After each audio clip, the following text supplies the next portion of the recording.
Cops have to arrest all different types of people. However, what happens when it's a cop's own boss that he has to put in handcuffs? There's things that we can do to fix this, buddy. Here are 4 examples of this incredibly rare situation, starting with the case of Michael Yarbrough. On June 20th, 2023, a Georgia police officer pulled over a Dodge Charger that was going way over the 35-mile-an-hour speed limit. However, when he walked up to the window, he got a huge surprise. Really?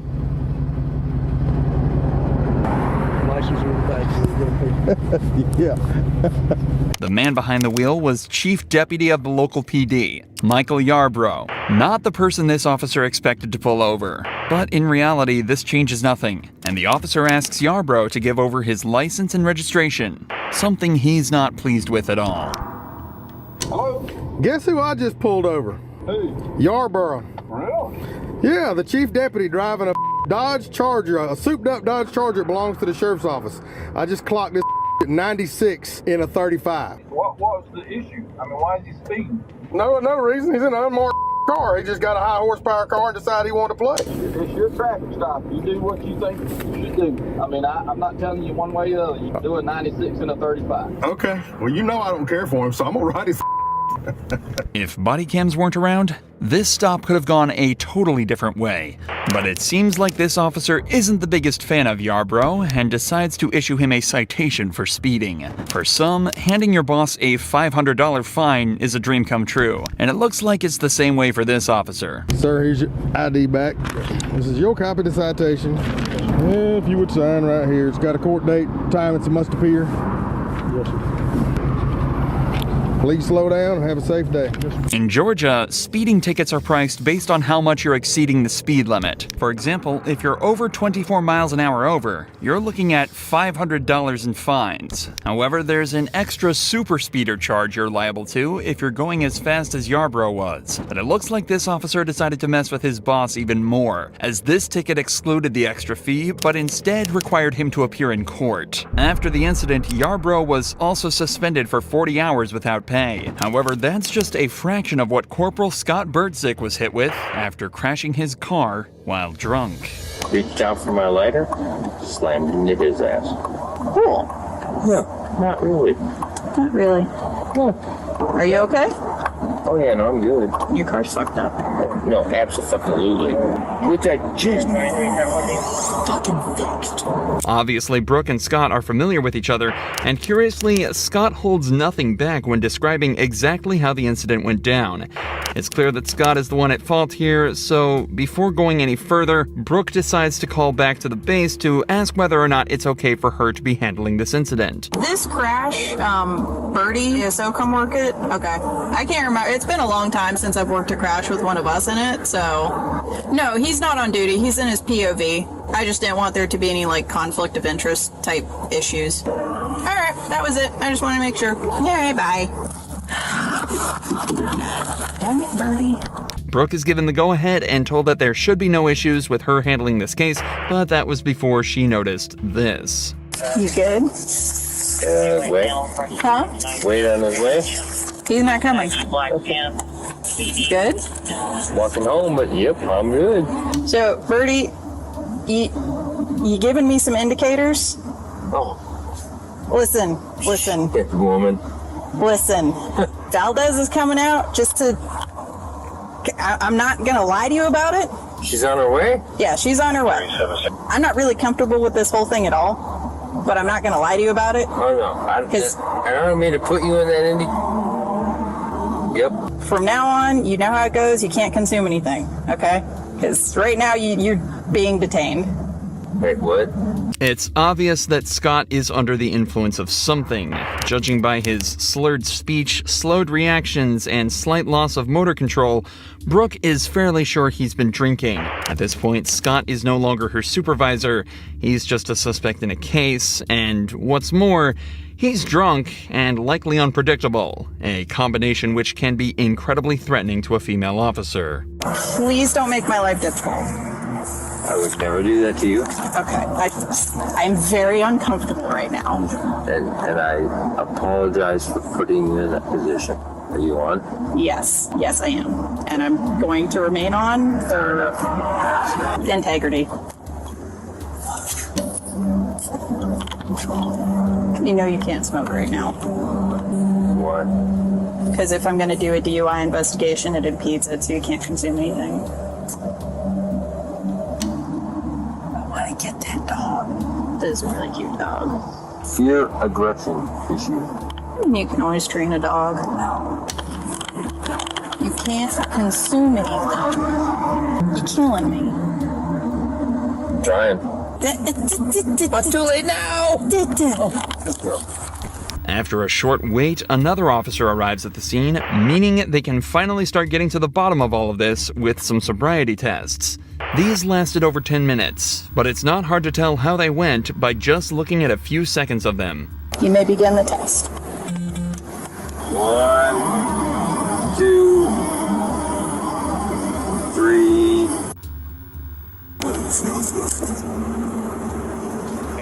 Judging by this and the overwhelming amounts of evidence against him at this point, the officers thought it was safe to conclude that Scott had been drinking that night and decided it was time to put him in cuffs. Something he was far from happy about. There's things that we can do to fix this, but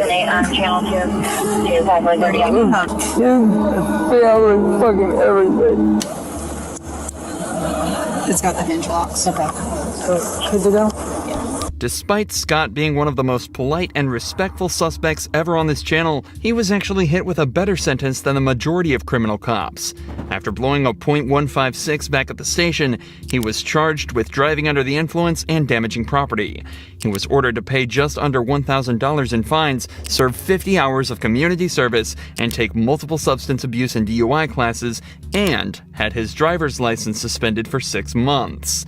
He was also sued by the driver of the vehicle he hit, and a cash settlement was reached. And on top of all of that, he also was suspended without pay for a week and given a last chance agreement, meaning one more slip up and he was out for good. Realistically, that's exactly how one of these cases should be handled. But when New Mexico police were put in the same position, they instead showed just how corrupt America's cops can be. I'm not going to arrest you tonight. If you had any, I'd just say don't drive. This cop pulled over a truck in Lordsburg after suspecting the driver may have been drinking. However, after walking up to the window, he was hit with a wave of shock and disappointment. Hello. The reason I pulled you over because you were kind of swerving back there. You're good? The driver was the city's mayor, and this was the 3rd time she's been pulled over for this exact offense. And what's worse, she was driving like this with her foster child in the car. You have your registration and your insurance, please? You okay, bud? Yeah?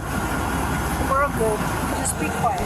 The cops are now in an extremely awkward position, but after a short chat, they decide that they should proceed with the stop normally and do their jobs, at least for now. Hey, Glenda, you mind stepping out of the vehicle or we go over if you pick her up on my unit real quick? How much have you had? 3 or 4? 3 or 4? Okay. As Glenda exited the vehicle, both of the officers noticed a strong smell of alcohol on her, and she quickly admitted to having a few drinks that night. Her slow speech and movement implies that she's definitely over the legal limit to drive, but this is the 3rd time she's been pulled over for driving drunk. Will this really be the time she's punished for it? This officer certainly thinks there's a chance. Please, let me just get him home. Get who? Ethan, You know I'm the type of cop who doesn't give breaks, Glenda. Okay? you're the type of cop that what? That doesn't give breaks. When I approached the vehicle, I did notice an odor of alcohol coming from alcohol coming from inside the vehicle. When I observed you walk out, you were kind of swerving all over the place, okay? And then right now, you're just, as you're standing, you're kind of swaying side to side. Thing is, you're the mayor, okay? I'm your employee. It doesn't matter. I'm your employee. And now that you're standing downwind, I can smell it. Okay? Well, I'm not denying it. Yeah, we could smell it on you, and the way you got out of your vehicle, Glenda, it's not good. As the officer said, Glenda is their boss, so there's clearly a conflict of interest here. So they call up New Mexico State Police to handle it from here. But when the original cops learn of the outcome, they realize they probably could have done a better job themselves. 4, 5, 6. Doesn't matter. So you're right there at that point. I don't think you're quite over the limit off of the clues that I saw, but I think you're right close to it. Where the limit might be .08, I think you're about a .06. My house is literally right around the corner. I'm not going to arrest you tonight. okay? But if you've had any, I just say don't drive it. Somehow, despite all the clues that the first two officers picked up, the state cops decided she wasn't over the limit when they arrived and was therefore free to drive. Now, there's obviously the debate of corruption here, given that she's the mayor, but let's take his word as fact for now. The cop decided he thinks Glenda is at a .06 right now, but this was an hour after the initial stop was made. Taking into account that your blood alcohol level drops at a rate of around .015 an hour, Glenda was getting extremely close to the coveted .08 she'd be charged for. You may also be wondering why the cops didn't just use a breathalyzer to test her blood alcohol level immediately. The answer there lies in the Fourth Amendment. Cops have to provide probable cause that a driver is impaired before they're allowed to collect chemical evidence that proves this. That's what the sobriety tests are for. The combination of these two problems is what led to Glenda going home that night instead of to jail, why this is her third time being pulled over for this, and why it probably won't be her last. But unfortunately for this next boss, his employee wasn't so kind when it came to his DUI stop. Stay in your vehicle. Back in your car. I'm drunk? No, I'm the captain. Huh? A what? Captain. Of what? The big. Don't reach in your pocket. Get back in your car. Have a seat. I will. I'm not. You been drinking tonight? I just got a ride. You been drinking tonight, sir? I'm a captain on the police department. What police department? Oklahoma City. What division? Investigations. How much we had to drink tonight, sir?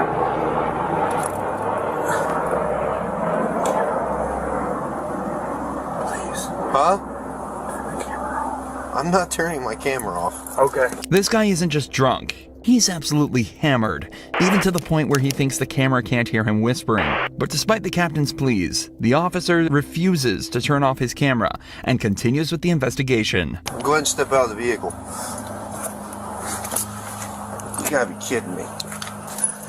How much we drink tonight, sir? I was at a poker game. Uh-huh. Because you were swerving all over me when you turned off here. You didn't use your signal. I'm sorry. How much you drink at your poker game? Not much. Not much? How much is not much? I don't know. Beer? Liquor? Yeah. How Beer. many beers? 3 or 4. 3 or 4? How long ago was that?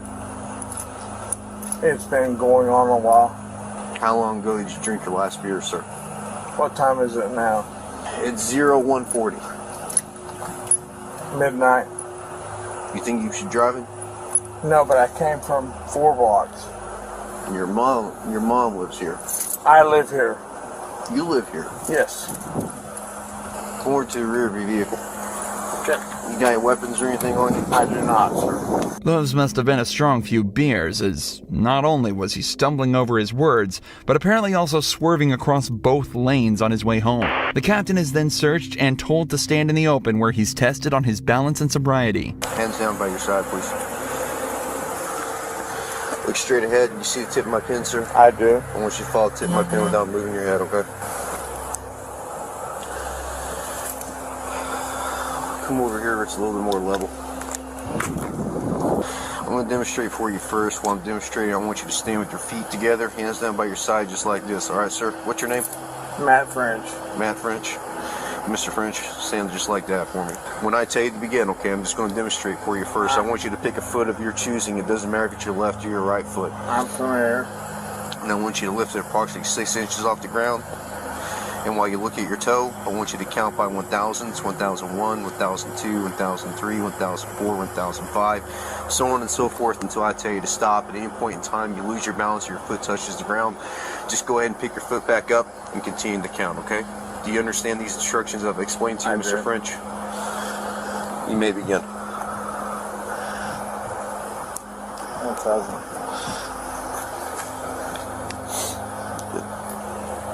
Keep Sir, going. can you turn that off? I cannot, sir. Please. I know you're aware of our body cam policy. You know I cannot turn off this body I camera. do, but I'd like to talk to you. I can't do that, sir. Please. Are you going to do the test or not? Will you please talk to me? I'll talk to you once we're You done. can turn it off, you can turn it on. I can turn it off once I'm done with my investigation, sir. Okay. I'm a captain on this police department. I understand that, sir. I get And I am that. a sergeant on this police officer, and I I've am taken not- an oath to uphold the law. I don't am show not- favoritism to anyone, regardless. I don't care if you're a gangbanger or the president of the United States. Sir, I'm not asking you for that.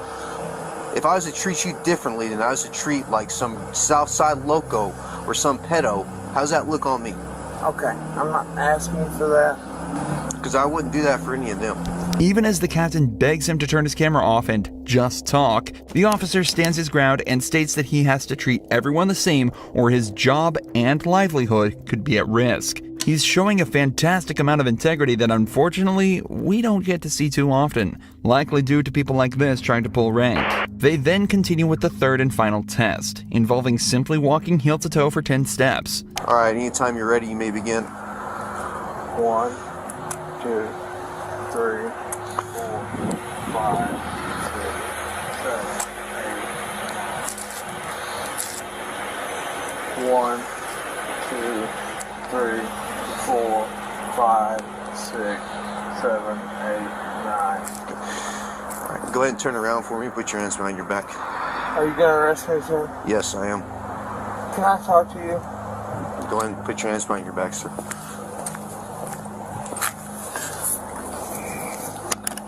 Now that the investigation is concluded and the perp is placed under arrest, the officer turns off his camera and returns the captain to the police department. Not only was he suspended from his position as Oklahoma police captain, but he was also hit with the regular punishments for DUI, likely amounting to a small fine and a few months